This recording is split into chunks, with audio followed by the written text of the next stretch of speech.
Yes, friends. Now let us understand one of the first change that has been brought under the value of supply chapter. Now, basically, this is more a kind of a clarification which has been issued with regard to an advertisement services which are provided to government. And this is applicable in a specific case or a scenario where there is an absence of contract between the supplier of service and the recipient of service. So technically government की बहुत सारी schemes होती है जिसकी advertisement की जाती है. For example, let's say government का प्रधानमंत्री आवास योजना का प्रोजेक्ट चल रहा है तो उसके लिए एडवर्टाइजमेंट की जा सकती है. It may be done through internet, it may be done through let's say some TV channel, it may be done through some newspaper, it may be done through let's say on the back of every ticket और every invoice that kind of information can be printed. Leaflets और brochures उसके through information print किया जा सकता है. So if this kind of project has been run to, I mean, how do we decide the value in this particular case? Let us take an example. For example, let's say government एक advertisement run कर रहा है with regard to प्रधानमंत्री आवास योजना और let's say Jan Dhan योजना. तो वो जो advertisement government कर रहा है वो probably across India सारे states के लिए की जा रही होगी. अब मान लो कि एक एजेंसी को पूरा काम सौंप दिया गया है कि you have to conduct this advertisement across India and for that we will make a payment to you. So now the benefit is there, going to be there in, let's say, Gujarat, is going to be there in Maharashtra, is going to be there in Uttar Pradesh, it is going to be there in Delhi, it is going to be there in Tamil Nadu, Telangana. So any part of the country you may consider, because the advertisement is going to benefit each state. Now, how do we proportion the value of this advertisement with regard to each of this state? Because benefit तो सबको मिलने वाला है. और अगर benefit सबको मिलने वाला है तो technically the advertising agency who is providing services to government should prepare a separate bill for each state. So for example, to the extent the service relates to Gujarat, there should be a separate invoicing. To the extent the service relates to Maharashtra, there should be a separate invoicing. To the extent service relates to Andhra Pradesh, there should be a separate invoicing. Same way Delhi, same way Uttar Pradesh, and each state and union territory of the country. And to the extent service relates to each state, the value has to be decided independently, because the contract will be awarded by the central government Delhi. That we are giving you a contract and the value of the contract would be agreed, let's say 1 crore rupees across the India. If at all there is a bifurcation ke for Gujarat we give you an amount of this per, I mean let's say Gujarat ke liye 10 lakh rupiya, Maharashtra ke liye 15 lakh rupiya, Delhi ke liye 5 lakh rupiya. If that kind of bifurcation has been already done, then there is no question at all. But let's say there is a combined contract of maybe 1 crore rupees, or let's say 10 crore rupees, or let's say 100 crore rupees across India, and in that the benefit is going to be passed to each state, then technically we need to raise the invoice for each state separately, applying the place of supply provisions. Then in that case, for each state, how do you decide the value? So for that, the clarification has been issued by central government, and let us analyze that all the points given under the clarification. There are different scenarios and different points, and in relation to each of them we have a separate criteria. So let us understand them one by one. So as mentioned over here, a new Rule 3 has been introduced under the IGST rules, and which provides a mechanism to compute the proportionate value of advertisement services attributable to different states or union territories in absence of any contract between the supplier of service and recipient of service. Now technically this Rule 3 provides almost 11 different situations.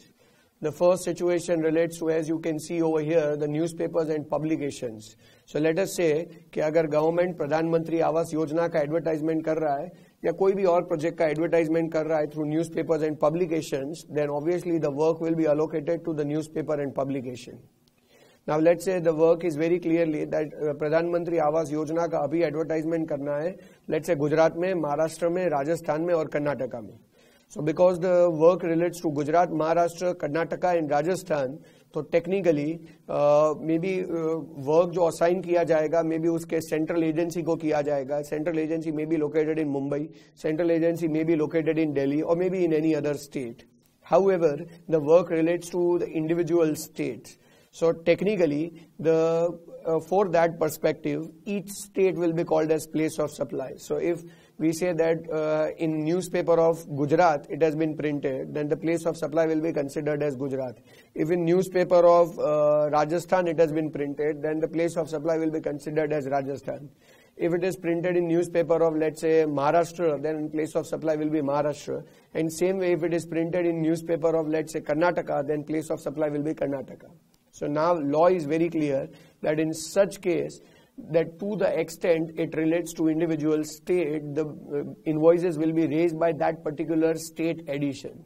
So for example, to the extent cost relates to Gujarat, then the invoice shall be raised by the Gujarat state edition. Same way, to the extent cost is disseminated to the Maharashtra state, then the invoice shall be raised by the Maharashtra state. So technically, since we consider in law each state entity as a separate entity, so let the Gujarat state entity raise the invoice of their proportionate value.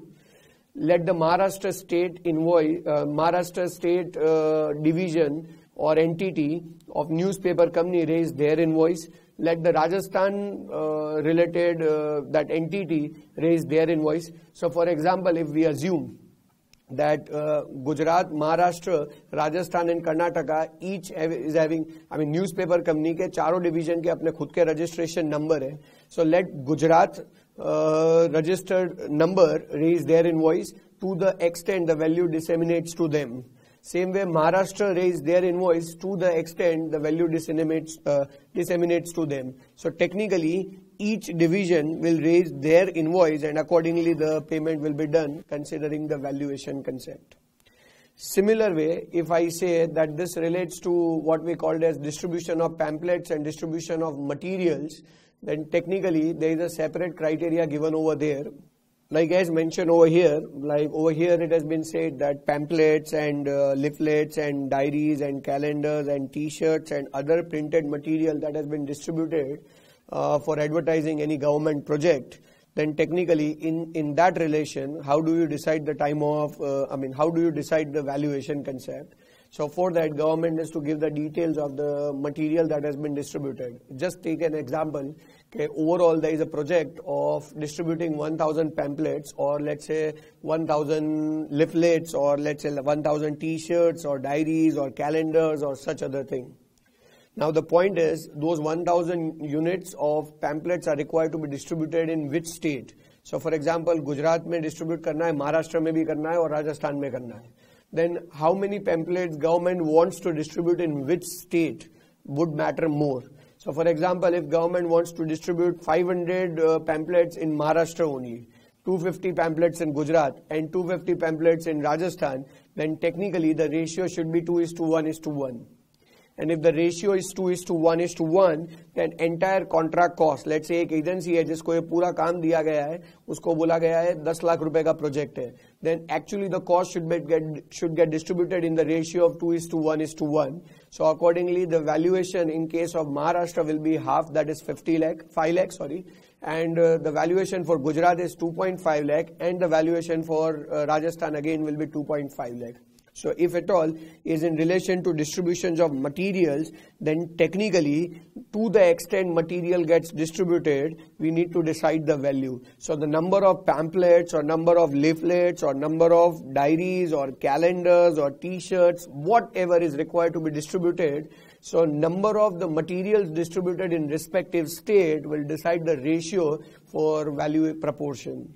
So technically, this is what we understand in case of distribution of pamphlets and leaflets. Let us move towards the subsequent point. There is third point which talks about the hoardings, and the hoardings are there required to be put in. So when I say hoardings which are required to be put in, very clear point mentioned over here is hoardings are required to be put in other than trains. So trains में जो hoardings है उसका criteria technically अलग है, और other than train में जो hoardings रखने की बात है उसका क्राइटेरिया अलग है. सो फॉर एग्जांपल मान लो कि अगर कोई पर्टिकुलर प्रोजेक्ट है, जनधन योजना का प्रोजेक्ट है, उसके होर्डिंग्स लगाने हैं. सो लेट अस से ये जो एडवर्टाइजमेंट है गवर्नमेंट अक्रॉस इंडिया ऑलमोस्ट सारे स्टेट्स के अंदर कर रहा है, जनधन योजना के होर्डिंग्स लगा रहा है, तो ऑब्वियसली ये काम किसी ना किसी एजेंसी को एट्रीब्यूट किया गया होगा. तो जिस एजेंसी को ये काम एट्रीब्यूट किया गया होगा वो ऑब्वियसली हर स्टेट के अंदर होर्डिंग प्रोवाइड करने वाला है. Now the point is, if you are saying that the hoarding is required to be put in let's say Mumbai jurisdiction, then obviously the cost associated with that would be much higher. and if you are saying that the hoarding is required to be put in let's say a smaller region of Gujarat or let's say a smaller region of Assam, then technically the required cost for putting such kind of hoarding is relatively very low. So in that scenario, what is mentioned in law is that the value of advertisement service attributable to the dissemination of each such state or union territory work shall be calculated separately. So technically, when government will assign the work to a body saying that in entire India you have to go for an hoarding advertisement, then such agency shall consider the value for each state separately. And to the extent the value gets disseminated to each state or a union territory, a separate invoice shall be raised by that state division or that state entity of this organization. So for example, अगर मुंबई का cost total project के cost के सामने 20% आ रहा है, तो then accordingly 20% का एक सेपरेट इनवॉइस रेज करना पड़ेगा. अब वो उनका मुंबई डिवीजन करे या वो सेंट्रल डिवीजन से ही हो, that doesn't make any difference, but to the extent cost get associated to Mumbai, a separate invoice shall be raised by the advertising agency's Mumbai division or maybe their central division. But there should be a separate invoice for that perspective. Same way, to the extent the cost gets disseminated to, let's say, Gujarat or Rajasthan or Assam, then technically to that extent the invoice shall be raised separately, and accordingly maybe of that state division will raise the invoice or maybe central level will raise the invoice, but a separate invoicing is required considering the separate place of supplies for each of the hoarding put in each state. Now similar way, there is a separate criteria, fourth criteria given over here, which is in relation to trains and hoardings which are required to be put in trains. So when I say hoardings or such other thing that we make on in trains, so how do we consider the place of supply in that relation? So there is altogether a separate criteria which is provided in that regard. What is that criteria? So it says that the total criteria depends on the route, or total criteria depends on the distance which is required to be part of each state. So for example, let's say a train is traveling from from Gujarat to Delhi. So it has to pass through various states. So for example, first it will start from Gujarat. From Gujarat it will first enter into Rajasthan. Then I think it will move towards the subsequent state. It may also pass through MP, and then it is going to reach to Delhi. Or maybe let's say a train is traveling from Mumbai to Delhi. Then obviously first it will enter in Gujarat, then it will enter in Rajasthan, and if required it may also enter in some portion of Madhya Pradesh, and then it will go to Delhi. So let us say a particular train travels from Mumbai to Gujarat to Rajasthan to MP, and last it is stopping at Delhi. So it is almost crossing, considering there is a first state as Maharashtra, second state as Gujarat, third state as Rajasthan, fourth state as Madhya Pradesh, and fifth state as Delhi. So it is passing through in and all 5 stages. Now what we need to understand over here is when an advertisement will be done in this train, then technically it is going to benefit almost every state. ऐसा नहीं है कि ये advertisement का benefit खाली गुजरात और Delhi, I mean Maharashtra और दिल्ली को ही मिलने वाला है, considering that it is there in Maharashtra और Delhi, I mean the stoppage, sorry rather the starting point is Maharashtra and the ending point is Delhi. Rather उसका बेनिफिट हर स्टेट को मिलने वाला है, और अगर उसका बेनिफिट हर स्टेट को मिलने वाला है, then what we need to understand is how much is a railway track apportion to each state. So for example, if I say that the total distance turns out to be, let's say, around 1500 kilometers between Maharashtra and Delhi, which is traveling time or traveling kilometers, then how much relates to which state? For example, out of 1500, if we say 300 relates to Maharashtra, 400 relates to Gujarat, let's say 500 relates to Rajasthan, maybe 100 relates to Madhya Pradesh, and the last whatever point has been left out relates to Delhi. So accordingly, the distance traveled in each state will be considered as the ratio to decide the proportion of the value. So for example, if that turns out to be, as I said, for Maharashtra it is 300, Gujarat it is 400, Rajasthan it is 500, let's say the fourth one which I said, Madhya Pradesh has 100, and let's say 200 is for Delhi, then it should be accordingly distributed in that ratio. That is 3:4:5:1:2. सो अगर मान लो कि total ये advertisement जो train में advertisement करने का billing आ रहा है वो 1 लाख रुपए का आ रहा है, then that 1 lakh rupees shall be distributed in this ratio is 3:4:5:1:2. So technically याद रखना कि अगर कोई भी एडवर्टाइजमेंट है which relates to train, then accordingly the ratio shall get bifurcated considering the total kilometres that are going to be travelled. And when I say total kilometers that are going to be traveled will decide the proportion or will decide the valuation concept. So this is what we understand when an advertisement is done in train. Now moving ahead with that, there are separate concepts provided with regard to, let's say, railway tickets. So in many cases what happens is we print railway tickets on the, let's say there is a criteria which is with regard to railway tickets which is 6 point. But before we discuss that 6 point, there is a 5th point also available which talks about the advertisement on the back of the utility bills of oil and gas companies or such other organizations. Then in that case, how do we decide the value of supply? In such case, the value proposition shall be based on the billing addresses in each of the state. So for example, let's say an advertisement is done on the back side of every utility bill of, let's say, an oil or gas company. So technically we may take an assumption that in one particular state they are going to bill this gas or oil company is going to bill, let's say, 1 lakh customers. On each of this back of the bill, an advertisement will be done of some government project. Now in another state it is going to be billed to, let's say, 50,000.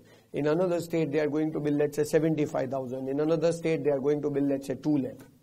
And ये चारों state में bill के पीछे advertisement का काम अगर किसी को कॉन्ट्रैक्ट बेसिस पे गवर्नमेंट ने दे दिया है, तो in that case that person shall bill based on the each state. So for example, अगर ये अजम्पशन से हम जाए कि एक स्टेट में 1 लाख कंज्यूमर्स का बिलिंग है, दूसरे स्टेट में 50,000 का है, तीसरे स्टेट में 75,000 का है, चौथे स्टेट्स में 2 लाख लोगों का है, then technically it shall be distributed on the basis of that ratio itself. So अगर मान लो कि the advertisement agency is giving a bill of, let's say, 10 lakh rupees, then it shall get distributed in 4 states based on the number of consumers to whom the billing will be done. So it should be technically based on the billing addresses. So for example, if I say it in Gujarat, there are 1 lakh people to whom it will be billed. In Maharashtra, it is going to bill to, let's say, 2 lakh. In Rajasthan, it is going to bill to, let's say, 50,000. Then technically the ratio should be for Gujarat, it should be 1. For Maharashtra, it should be 2. And for Rajasthan, it should be 0.5. Or any other ratio in same proportion as you can decide. Let's say 1 is to, let's say 1 is to 2 is to 3, or whatever ratio that turns out to be. So it should be based on the number of bills that will be served in each state, and accordingly the proportion or value proportion shall get decided. This is where we are talking about an advertisement on the back of any utility bill, maybe of oil and gas companies. Similar way, friends, when we talk about moving ahead, we are talking about the railway tickets. So when I say we are talking about the railway tickets, so on the back of the railway tickets, an advertisement is getting done. So let's say government का again कोई project है, let's say that is where they are talking about some type of insurance schemes, and for that they are talking about, आम आदमी के लिए insurance का कोई भी scheme हो उसके लिए, so उसकी advertisement government करना चाहता है on the back side of the every railway ticket. Then in such case, that how do we decide the proportion? So that technically depends on the number of railway stations. So for example, if I say कि गुजरात और महाराष्ट्र में जितनी भी railway tickets print होगी, उन सारे railway tickets के back side के ऊपर लेट्स से एडवर्टाइजमेंट किया जाएगा गवर्नमेंट के इंश्योरेंस स्कीम का. So then in that case, how do we decide the value that is relevant to the Gujarat, and how do we decide the value that is relevant for Maharashtra? So that simply depends on the total number of railway stations in each state or a union territory, as the case may be. So for example, we have around, let's say, 200 railway stations in Gujarat, and we have around, let's say, 500 railway stations in Maharashtra. So technically we have 700 railway stations. So total advertisement cost shall get distributed by 2:5 ratio by dividing it to 7. Now 2:5 में obviously the second portion out of the seventh portion will go to Gujarat, so value to that extent will be associated to Gujarat, and the fifth portion out of the seventh portion will go to the Maharashtra. So accordingly a separate billing will be done. For Gujarat the bill value will be 2/7 and for Maharashtra the bill value will be 5/7. So accordingly this is how we decide the value proportion in case of railway tickets, which relates to 2 states or maybe n number of states. If it relates to 10 states, then you have to consider the number of railway stations in each of the 10 states. So accordingly, this is how we decide the value proportion. Moving ahead with that, friends, there is 7 number component where we talk about radio advertisement. So when I say radio advertisement, so let's say government का ही कोई project है, let's say it is स्वर्ण जयंती शहरी रोजगार योजना के regarding कोई advertisement government करना चाहता है अक्रॉस इंडिया, तो उस केस में how do we decide the value? So for that let's say they have given a job to some radio channel, let's say red FM या फिर कोई और एग्जांपल ले लेते हैं जो अक्रॉस इंडिया ऑपरेटिव है, लेट्स से रेडियो मिर्ची है या रेड एफएम है या कोई भी और चैनल है जो अक्रॉस इंडिया जो परफॉर्म कर रहा है और उन्हें काम दे दिया गया है कि भाई आप एडवर्टाइजमेंट कंडक्ट करो across the India. Then in that case, how do we decide the value proposition? So for that, it has been very clearly mentioned as the value of advertisement service attributable to dissemination in such state or union territory shall be as the case may be. So when I say each state, so what will happen is, for example, let's say we are giving the work to Radio Mirchi. So I think Radio Mirchi is having their central office somewhere in, let's say, Mumbai, or let's say central office somewhere in Delhi. But what will happen is, to the extent they will run the channel radio, they will run the radio advertisement. Accordingly, the separate billing will be done for each state. See friends, you need to understand कि अगर मुंबई में 10 second की add चलानी है radio पे तो उसका cost obviously quite different होगा, और अगर लेट्स से राजस्थान में वही एड 10 सेकेंड के लिए चलानी है तो ऑब्वियसली उसका कॉस्ट क्वाइट डिफरेंट होगा.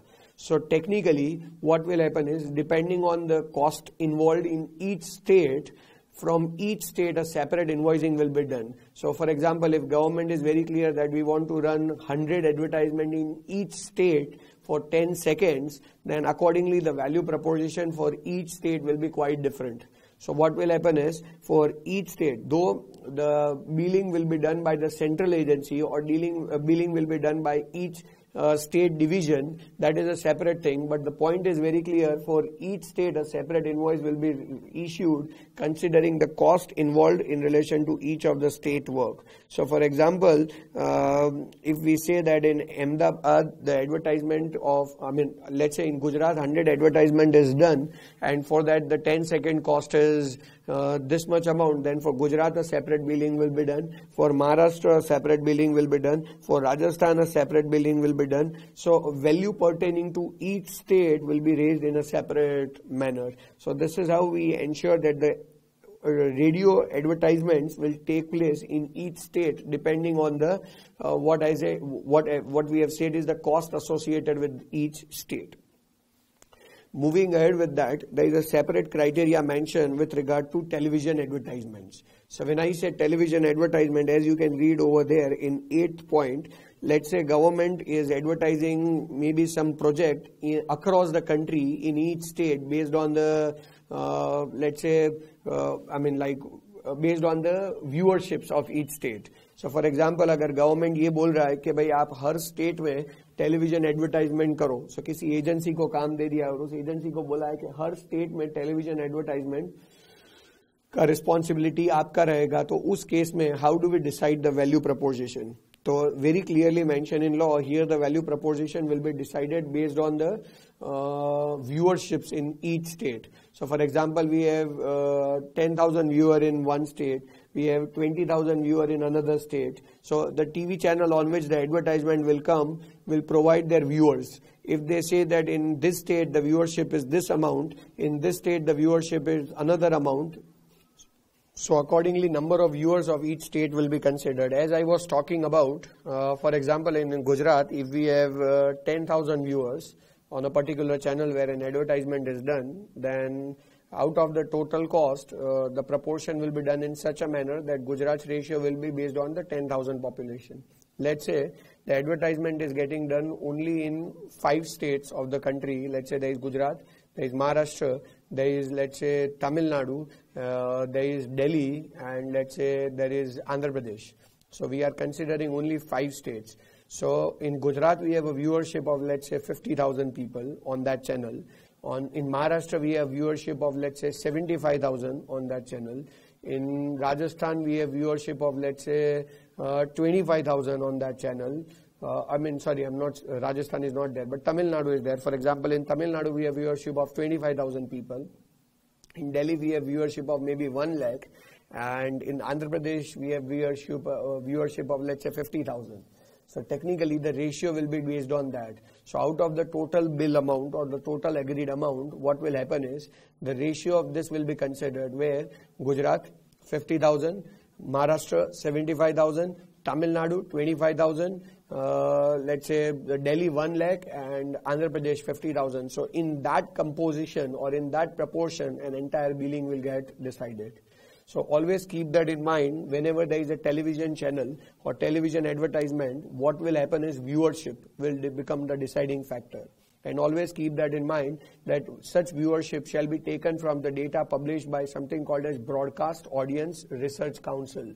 So there is an agency which is basically every year providing the data of the number of viewers from each region.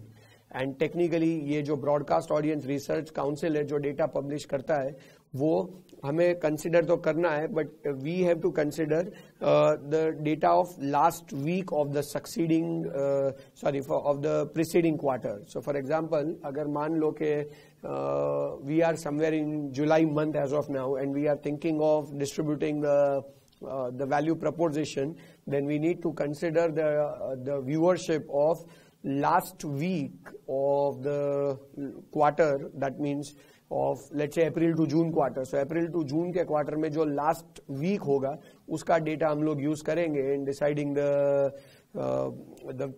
viewership or in deciding the value proposition. And उसमें भी कभी कभी क्या होता है, for example the viewership is mainly printed, viewership data is mainly given state wise. However, they give a common data for let's say Andhra Pradesh and Telangana. They don't give separate data of Andhra Pradesh and Telangana. They consider that as one region for which the entire data is given. Same way they give common data for, let's say, Uttarakhand and Uttar Pradesh. So then there is only one common data available. Same way Bihar and Jharkhand is there, for which common data is available. Technically we need to raise a separate invoice for each state, but we don't have a state-wise data from the organization called Broadcast Audience Research Council. So technically in that case the population would matter. So for example, let's say they have a common data of Andhra Pradesh and Telangana. So common data of Andhra Pradesh and Telangana, so accordingly we were considering that Andhra Pradesh and Telangana as one common region. So whatever advertisement relates to Andhra Pradesh and Telangana would come under one roof. So as we were saying, Gujarat has 50,000 ratio, Maharashtra has 75,000, Tamil Nadu has 25,000, let's say Delhi has 1 lakh, and Andhra Pradesh and Telangana again has a 50,000 composition. So when we were distributing the total cost in this ratio, so let's say the cost attributed to Telangana and Andhra Pradesh and Telangana turns out to be 1 lakh rupees.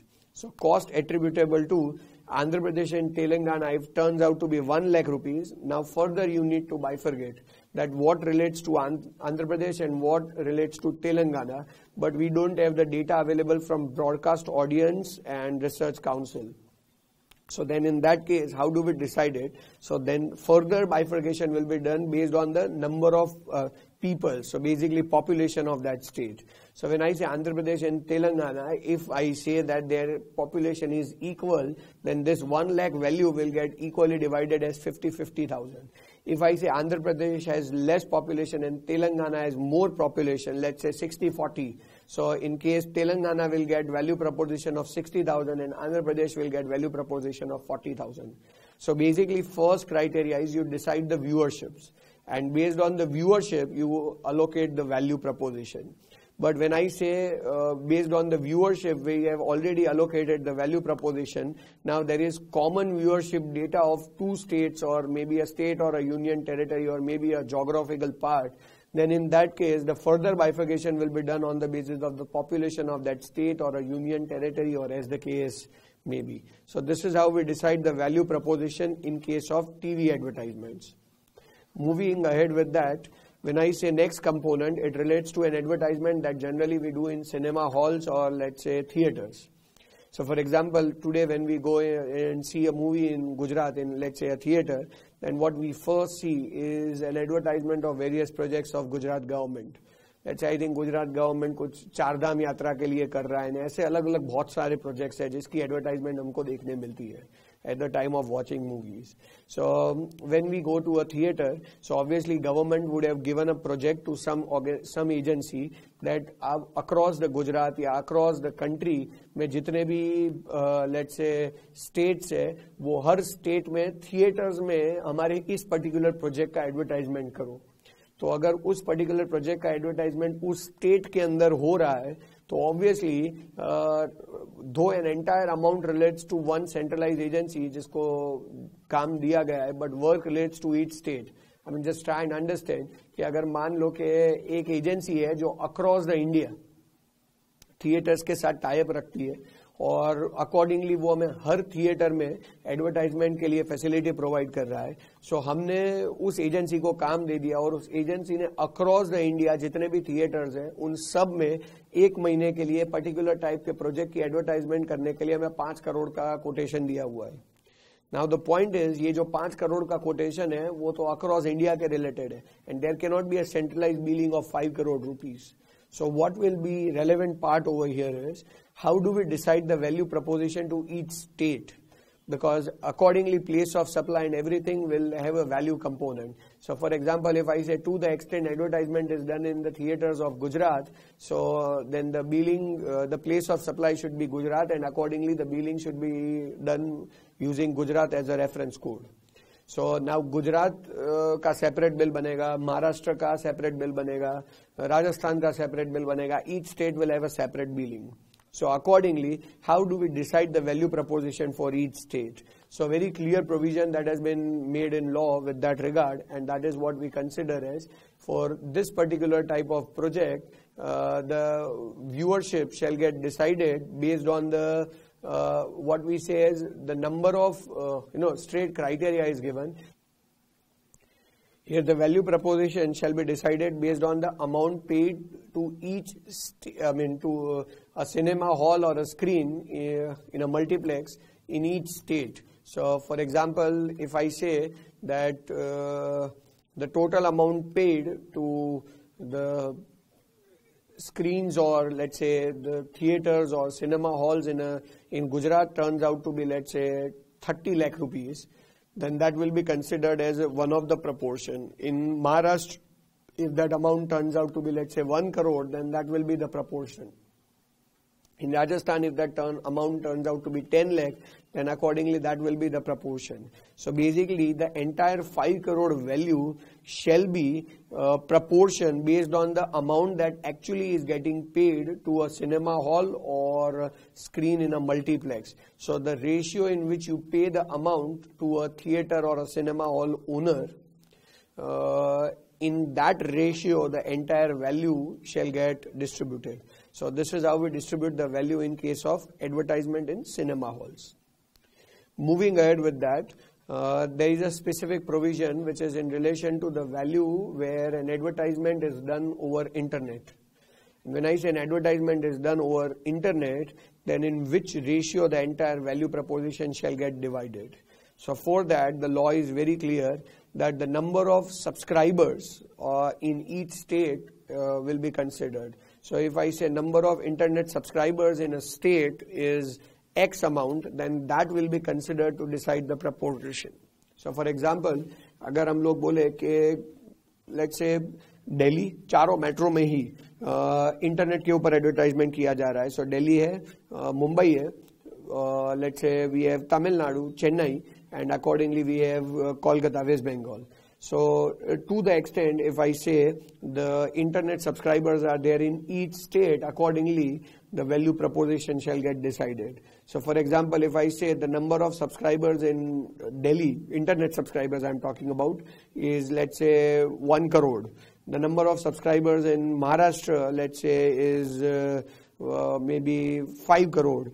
The number of subscribers in, let's say, Tamil Nadu is maybe, let's say, 2 crore. And the number of subscribers in, let's say, West Bengal is maybe 3 crore. Then accordingly this ratio will be considered.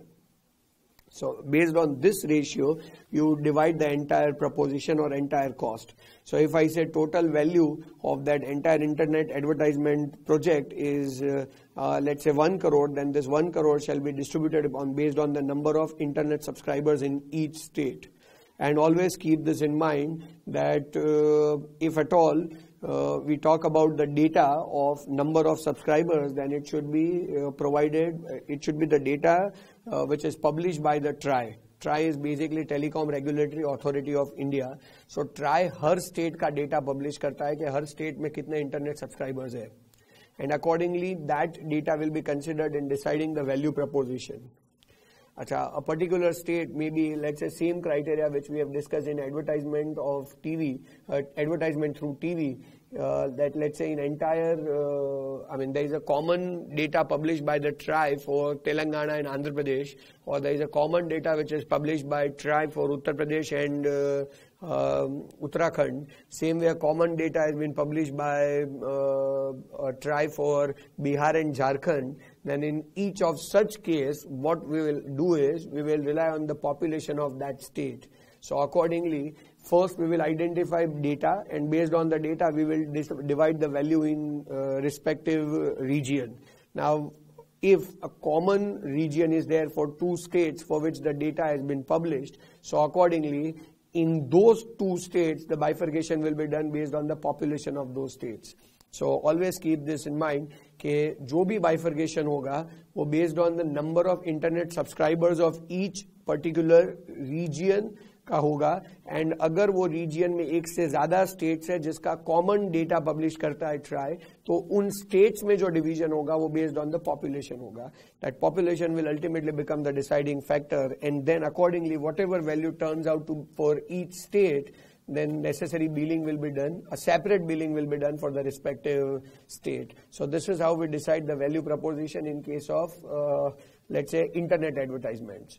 And the last point which we need to understand over here is related to what we called as the short messaging services advertisement. So message करके अगर advertisements की जा रही है तो उस case में हम value कैसे decide करेंगे? So it has been very clearly mentioned as the value of advertisement service disseminated in a state or a union territory shall be calculated on the basis of the telecommunications subscriber in each state or a union territory. So for example, if we are supposed to send messages to a particular region, or let's say a particular state, or let's say a particular zone, then what we first need to understand is, first the entire cost related to that advertisement will be identified. That let's say the cost related to that advertisement is maybe 1 crore. So 1 crore के अंदर project दिया हुआ है कि पूरे let's say northern India के अंदर messages के through advertisement conduct करना है. So अगर पूरे northern India के अंदर messages के through advertisement conduct करना है, उसका cost है 1 crore rupees. किसी agency को ये contract दिया गया है. अब northern India के अंदर they will cover let's say Punjab, they will cover Delhi, they will cover Haryana, they will cover many other states. Now what we need to understand is even Uttar Pradesh. Now what we need to understand is how many telecom subscribers are there in each state. If I say the number of telecom subscribers are X, Y, Z in respective states, then that X, Y, Z will become the ratio to decide the value attributable to each state for which the separate invoicing will be done. So when we apply that ratio, accordingly we will get the value of each state, and accordingly we will do the billing. But let's say TRAI publishes a common data for a particular region where 2 states or 3 states are there. Again, the same criteria as discussed in case of internet subscribers as well as in case of TV advertisements. What will be deciding factor is, the deciding factor will be population in that state or in the respective states in that region. So based on the population in those states, accordingly the value proposition will get bifurcated. So whenever we say short messaging services which are attributable to a particular state, the telecom subscribers will be relevant to decide the value component. So these are the relevant points which are given in relation to an advertisement that we do through, as I said, through various modes, and these are the advertisement relates to various government project. So always keep this in mind, that the mode through which an advertisement gets done becomes the deciding factor for each value component, and accordingly the value will be decided separately. And there are separate criteria for that. We have in and all discussed 11 criteria. So depending on the criteria in which one is falling, accordingly the value proposition will be decided.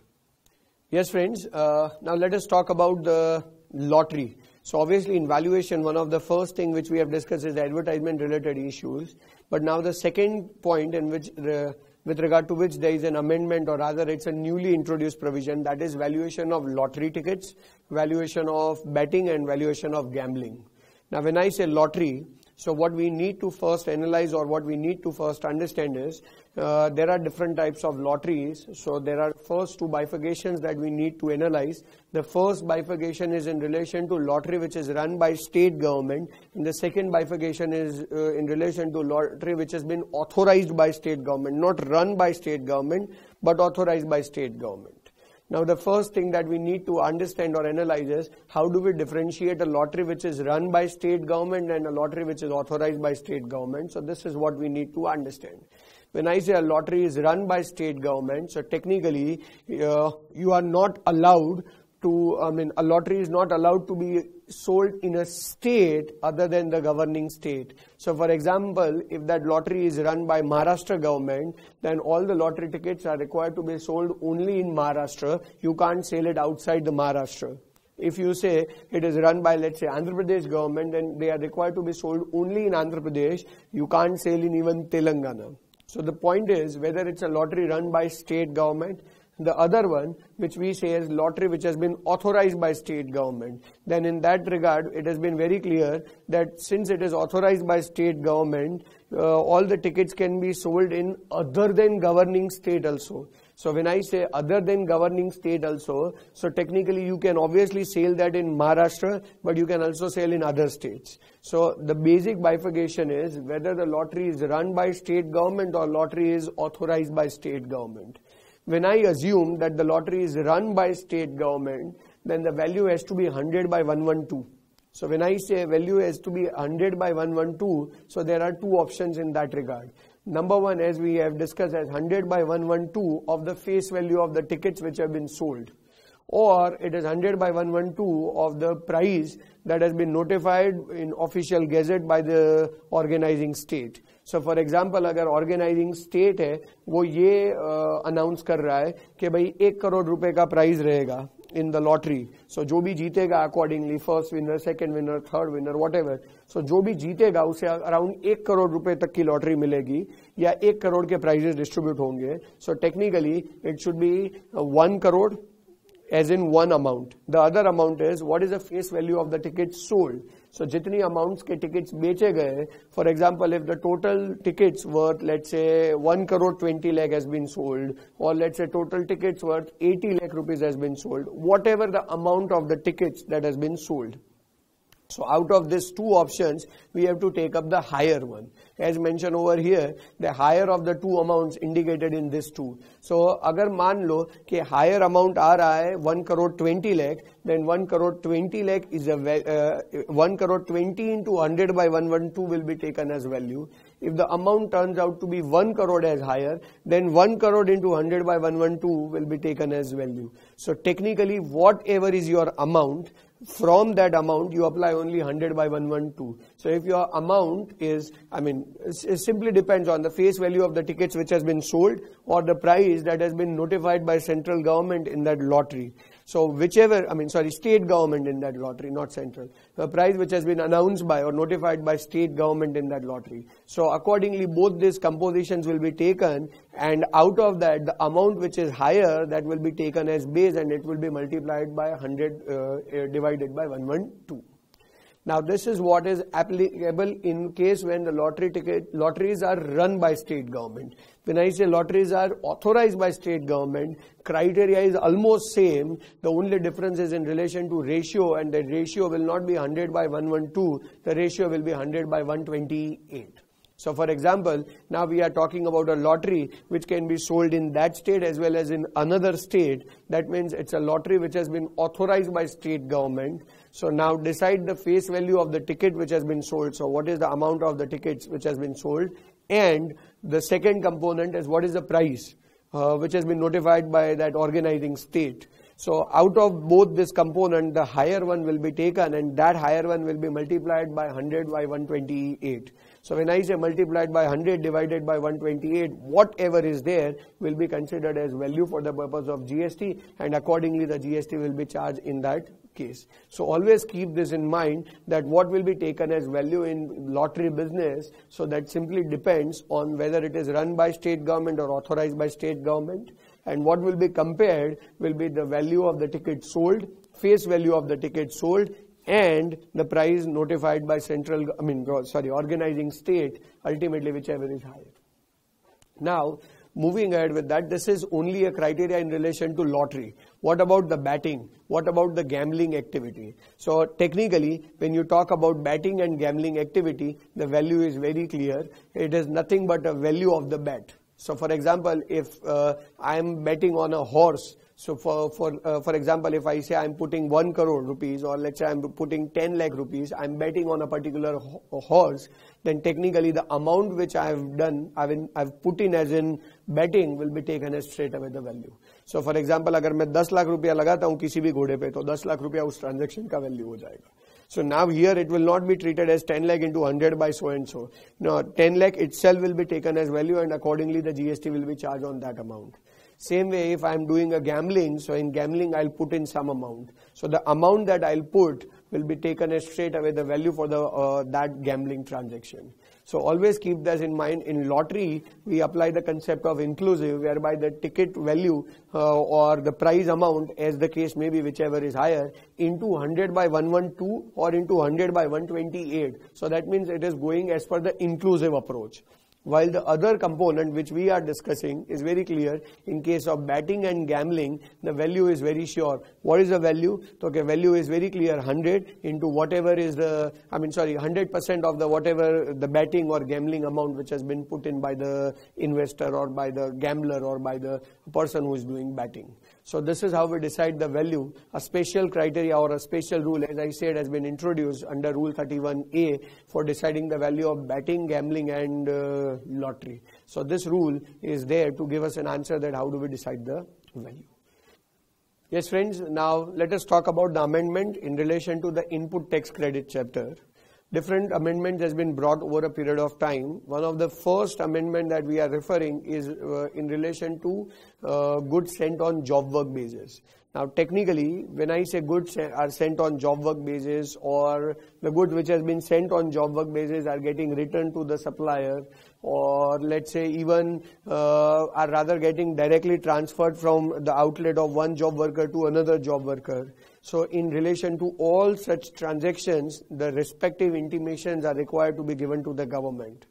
And for that, the time limit was already mentioned in the law. What was the time limit? तो कि जब भी वो कोई transaction conduct किया जा रहा है, वो ट्रांजेक्शन जिस पीरियड को बिलोंग कर रहा है, उस पीरियड के एंड के बाद जो 25th ऑफ नेक्स्ट मंथ आ रहा है, तब तक आपको उस ट्रांजेक्शन का इंटीमेशन गवर्नमेंट को भेज देना है. So for example, if I say that it is related to June month, then June महीने के बाद जो 25 जुलाई आएगा, तब तक मुझे ये ट्रांजेक्शन का सारा डिटेल्स गवर्नमेंट को प्रिस्क्राइब फॉर्म में प्रोवाइड कर देना होता है.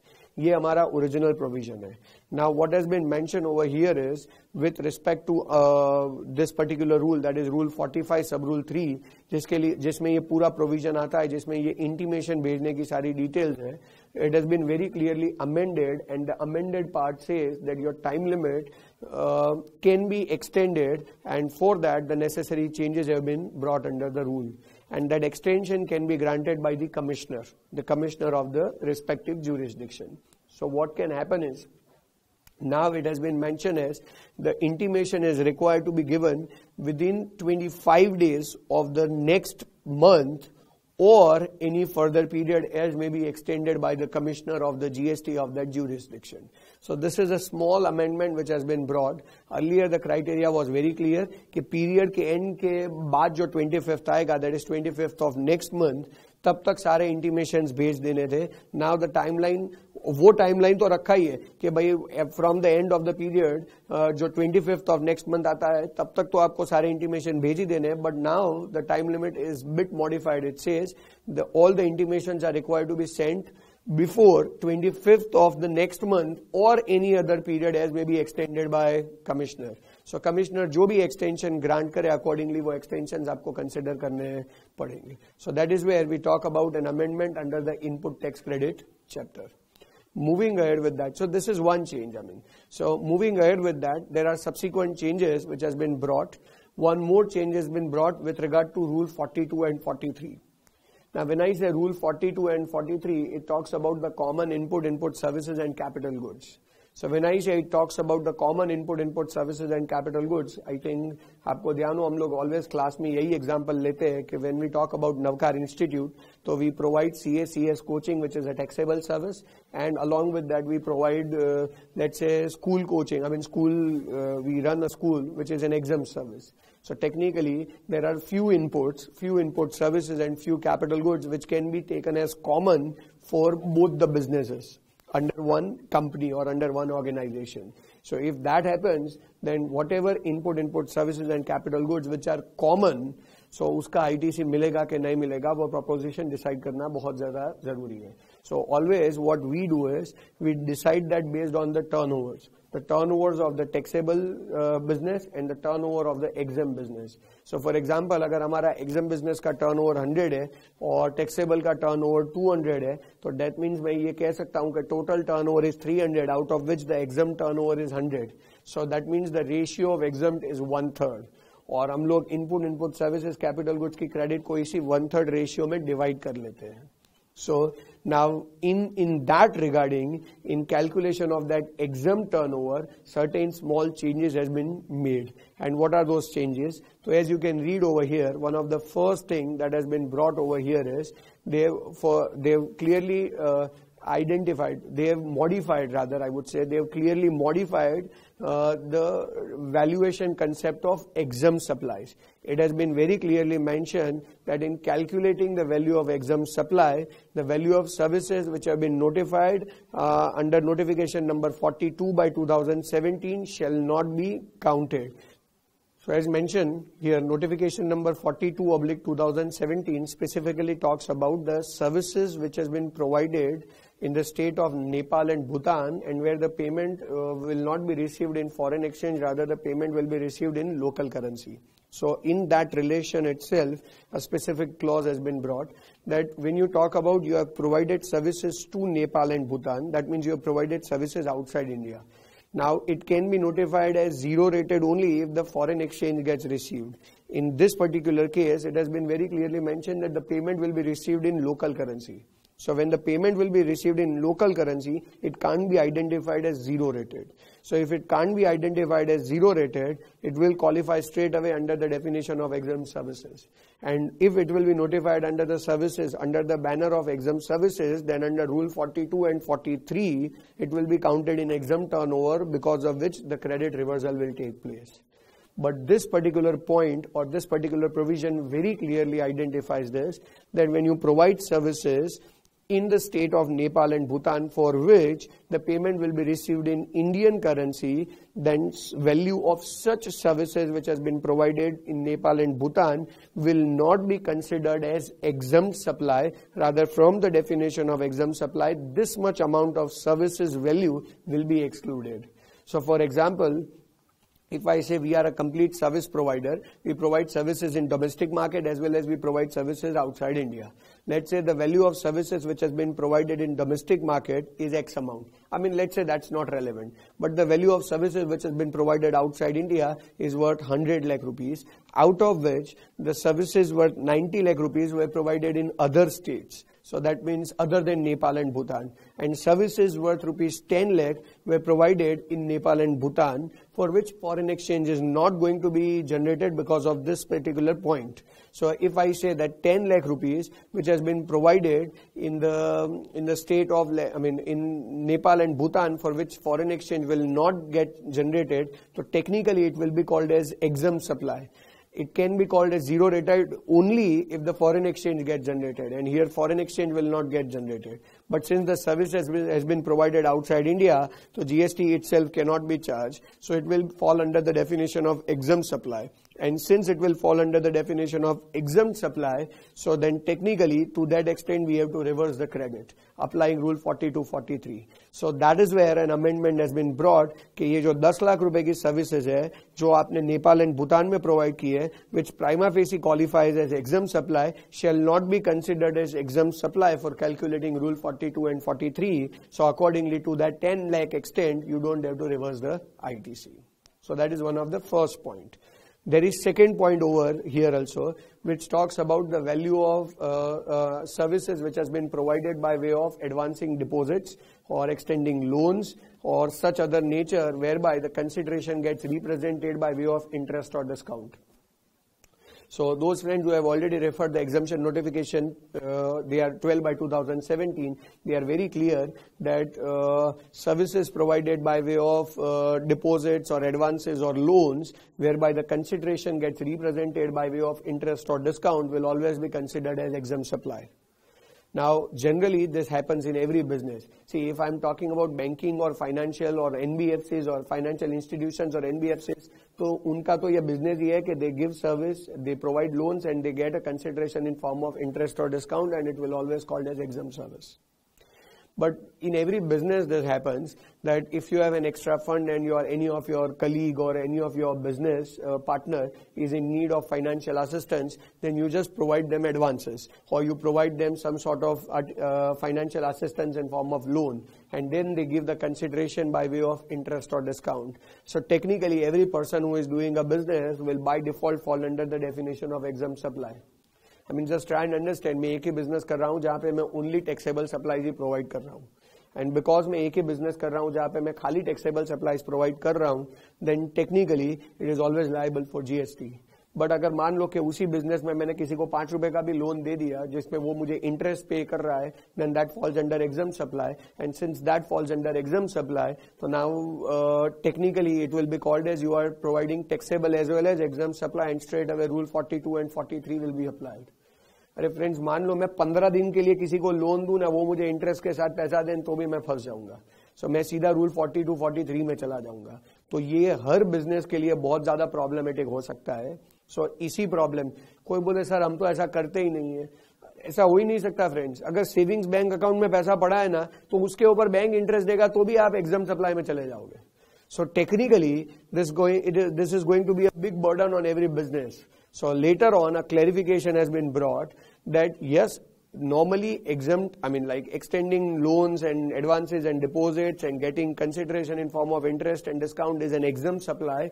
And since that is an exempt supply, तो वो exempt turnover की definition में आ जाएगा. But a clarification in that regard has been brought, which very clearly said that the value of services in form of extending loans, deposits, and advances, where the consideration gets represented by way of interest or discount, shall not be called as value of exempt supply. सो अगर मेरा turnover है उसमें exempt supply में ये नहीं आएगा. सो मेरा जो बिजनेस है वो तो टैक्सेबल सप्लाई का ही है. मैं नवकार में सर्विसेज देता हूं, मैं और 10 जगह पर सर्विसेज देता हूं, तो हर एक जगह से मेरे को जो पैसा मिलता है that is obviously a taxable supply. But अगर मेरा सेविंग्स बैंक अकाउंट है और उसमें मुझे इंटरेस्ट मिला तो वो एग्जाम सप्लाई हो गया, तो मुझे रूल 42 43 में चले जाना पड़ेगा.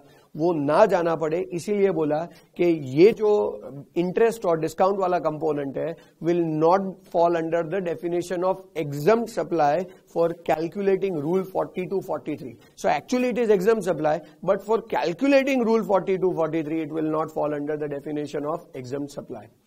However, it has been very clearly mentioned as कि interest और discount exempt supply में नहीं आएगा for people like us, for people like other than banking companies, other than financial institutions, other than banks, other than NBFCs. So for banks, NBFCs, financial institutions, ये exempt supply, exempt turnover में ही रहेगा for calculating Rule 42 and 43. For people like us who are not doing banking business, for us, it will not fall under the definition of exempt supply only for Rule 42, 43. For banks, for financial institutions, for NBFCs who are actually doing financing business, for them it will always fall under Rule 42 and 43 for calculating the ITC component. So keep this in mind. Number one, they have not amended the definition of exempt supply. They have amended Rule 42, 43, whereby they have said that for exempt supply under 42, 43, this will not be counted. And number two, they have very clearly said that for banking, financial institutions and NBFCs, this would qualify as exempt supply and exempt turnover. For people other than them, so people like us who are not into the banking business, who are not into the financial business, for them, this will not qualify as exempt supply for calculating Rule 42, 43. So I think everyone is clear with regard to the second clarification which has been brought. And the third clarification is in relation to transportation. So if you say you are providing transportation services by vessel from a place in India to outside India, then that will not qualify as exempt supply. Now why such provision has been brought? So I mean, like, I'll be very clear. Let's say I'm dealing in a taxable product, and that taxable product in which I'm providing a transportation service, and I'm transporting a particular product which is a taxable product. But since I'm transporting it from India to outside India, it is as of now exempt. And since it is exempt, so technically it will be called as exempt supply for calculating my turnovers. So there is a clarification which has been again brought under Rule 42 and 43 that for calculating exempt turnover, only with regard to Rule 42-43, do not consider transportation of goods from India to a place outside India. And that too by vessel. It is not covering any other mode of transportation. It has been very clearly mentioned as by vessel. So ये यहाँ पे बहुत specifically खाली by sea transport की बात कर रहा है, कोई और transportation को यहाँ पे cover नहीं किया जा रहा है. So friends, in and all, there are three clarifications which has been brought with regard to Rule 42-43. See, keep this in mind. Nobody has amended the definition of exempt supply. What has been amended is just Rule 42-43 के अंदर exempt supply का definition amend हुआ है. Original exempt supply law में same ही रहेगा. ये जो भी amendments है वो Rule 42 और 43 के regarding ही है. So for the purpose of calculating Rule 42-43, your exempt supply will exclude three things. Number one, it will always exclude any services which has been notified under notification number 42 by 2017. Number two, it will always exclude any services by way of extending deposits, loans and advances where the consideration gets represented by way of interest or discount, except in cases other than banks, financial institutions and NBFCs. And third one, it will always exclude the transportation services from a place in India to a place outside India by vessel. So this is what we understand as an amendment which has been brought under ITC. There is one more clarification which has been brought, that whenever you talk about transportation, so goods which have been sent for job work are getting transported. Now when I say goods which have been sent on job work are getting transported from premises of one job worker to premises of another job worker. So for example, मान लो कि हम कपड़ों के business में हैं, so हमने fabric purchase किया था और वो फैब्रिक को कटिंग करने के लिए हमने एक जॉब वर्कर के वहां पे भेजा था. अब उस जॉब वर्कर ने उसका कटिंग कर लिया और कटिंग करके वो जॉब वर्कर आगे भेज रहा है यही चीज दूसरे जॉब वर्कर को जो इस कट पीसीस को स्टिचिंग करेगा, और स्टिचिंग के बाद एक और जॉब वर्कर होगा जो इसे वॉशिंग करेगा. So technically goods will be sent from the premises of one job worker to another and maybe from the premises of the second job worker to any other, that is third job worker. तो ये cycle तो चालू ही रहेगा. Now उसी के regarding एक छोटा सा अमेंडमेंट है यहाँ पे, and that amendment is very clear कि when goods are getting sent from the premises of one job worker to another job worker, the intimation of that can be given by the principal or maybe can be given by the job worker from whose premises the goods are getting sent. सो जो चलान बनेगा ना for transportation from the premises of the from the premises of the first job worker to another job worker, जो goods transport होंगे उसका जो चालान बनेगा, वो जो चालान होगा वो प्रिंसिपल भी बना सकता है या फर्स्ट जॉब वर्कर भी बना सकता है, दोनों में से कोई भी बना सकते हैं. The challan can be prepared by principal और the challan can be prepared by the first job worker. So as the case में भी दोनों यहाँ पे है जो कैपेबल है, जो ये चालान बना के जनरेट करके आगे गुड्स ट्रांसपोर्ट करवा सकते हैं. नॉट नेसेसरी कि ये चालान खाली प्रिंसिपल ही बना है, बिकॉज ऐसा हो सकता है कि पूरा का पूरा गुड्स का मूवमेंट फर्स्ट जॉब वर्कर ही करवा रहा है on the basis of the directions given by the principal. अगर ऐसा हो रहा है तो जो फर्स्ट जॉब वर्कर है वो खुद ही चालान बनाएगा या प्रिंसिपल है वो भी चालान बना सकता है. दोनों में से जो भी चालान बनाए, the movement of goods can be done from the premises of the job worker to another job worker. So as we have discussed, these are the changes which are in relation to chapter of ITC. Now let us move towards the subsequent chapter.